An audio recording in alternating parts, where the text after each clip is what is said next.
So,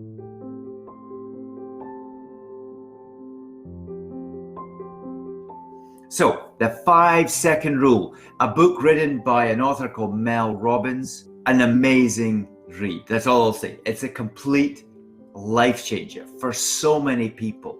And Mel has helped thousands and thousands of people all around the world who send her posts on social media about how would this 5-second rules change in their life. And when I listened to this book several weeks ago, I thought, I've got to share this on live stream, because at the end of the day, there are certain things that if we get right, we will succeed. And we're all human. We've all got our imperfections, or as I like to call them, your perfect imperfections.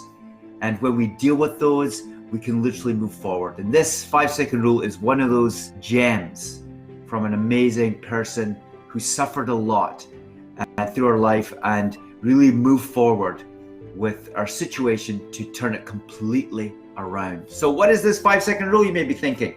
Well, it's pretty simple. It's 5, 4, 3, 2, 1, go, or do it, or act now. Mel was a lawyer trained, out of work, in a new state, looking for things to do, 2 kids, and she was completely depressed. And she saw this Cape Canaveral launch of a rocket, and it was just a simple countdown that we all know, 5, 4, 3, 2, 1, blast off. And she just started to implement this into her day, and before she knew it, she was getting out of bed, she was doing more activities, and she started to use it throughout the day. She shared it with a friend, and then another friend, and before she knew it, she is a international global superstar, and she's one of the highest paid public speakers in America because she's so infectious and she's so passionate, and what she talks about works.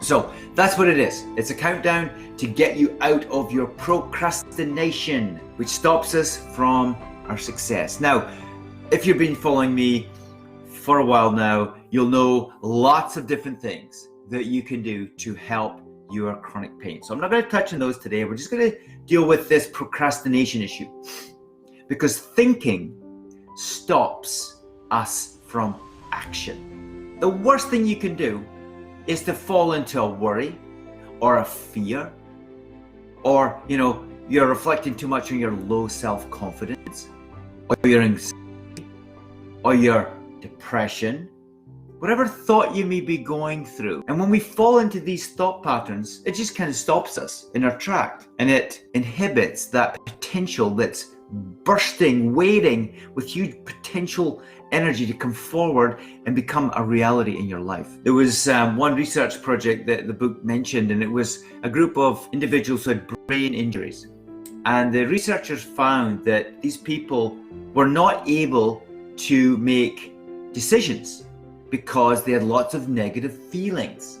So the negativity was creating thought patterns, and these people just never made decisions. So as a result, they couldn't move forward in their life. So the key thing is to act, not think. Act, not think. So how can this be used? Managing activities. So say you want to go for a walk, but you just can't be bothered. Or it's raining outside. Or, you're just too tired. Well, maybe the best thing to do is just put on a coat, put on some warm clothes, a hat, and get outside and walk. Or if you're going to sit down and do some writing to express those feelings, you say, I don't want to do it. 5, 4, 3, 2, 1, do it. Sit down, start writing. Let's look at managing fear, because fear is one of the fundamental emotions, fear and love, one of the fundamental emotions that stops us moving forward in our life. The fear of walking because you have a sore back. Well, you got to walk anyway, right? You're not going to harm yourself by walking. You'll maybe hurt yourself, but that's not going to harm you. And if you can only walk around your house, you walk around your house. You're not going to go start running, or jogging, or, go for an hour walk. No, you just do what you can and you build from there. So manage the fear. 5, 4, 3, 2, 1. I'm going to do this anyway. And you just see what happens.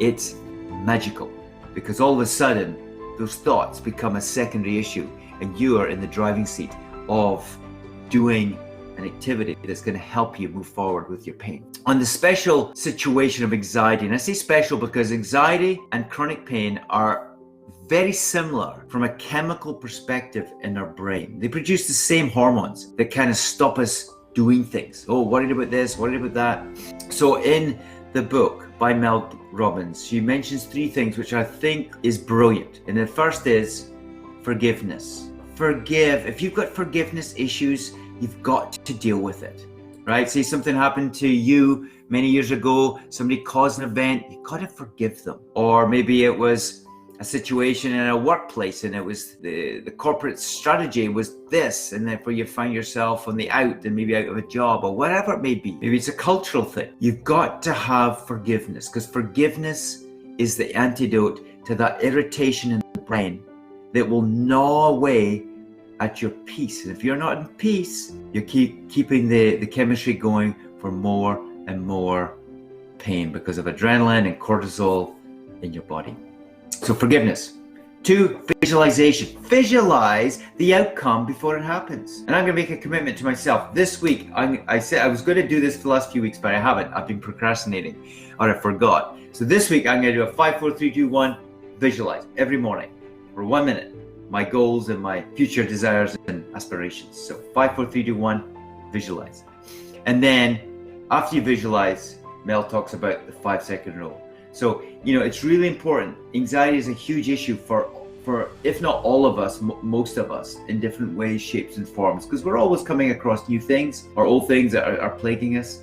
So forgiveness, visualization, 5-second rule. And one thing that really struck a chord with me in the book was we need acts of courage, because acts of courage create confidence. If we have confidence, we can go forward to that next step that is needed. And the last thing that Mel was talking about in the book was passion. I love that word. It's something that I've really connected with for over 30 years now, for lots of different things. But passion is about feeling. And when we feel something, then it can drive us forward. So not necessarily just doing something, but having a passion for it. And the encouragement around this subject is, if you've got a passion for something, it could be anything. You just explore it. Spend some time on it. Do some research on it. Do the activity and go with the momentum of it, just step by step by step. And what we're doing and focusing on will build momentum. And the only sure thing about that is we don't know when things are going to turn out. But as I say to my patients, we don't know when things are going to turn out, but you are the person that decides what happens at the end of the day. So live by faith and not by timeliness. Live by faith, live by passion, live by feeling, and move forward and use this 5-second rule. And just like thousands and tens of thousands of people who do it, you will find success, small successes that will lead to better gains down the road. So listen, thanks for listening tonight. I've really enjoyed this subject. It's been worth waiting a week. If you liked this one, please leave a comment, send me an email, and at support@phimister.com. You could leave it on Facebook as well, and also on Instagram, and I look forward to getting back to you. I look forward to next week for the next live stream, and in the meantime, have a great day, have a great evening, and remember, 5, 4, 3, 2, 1, do it.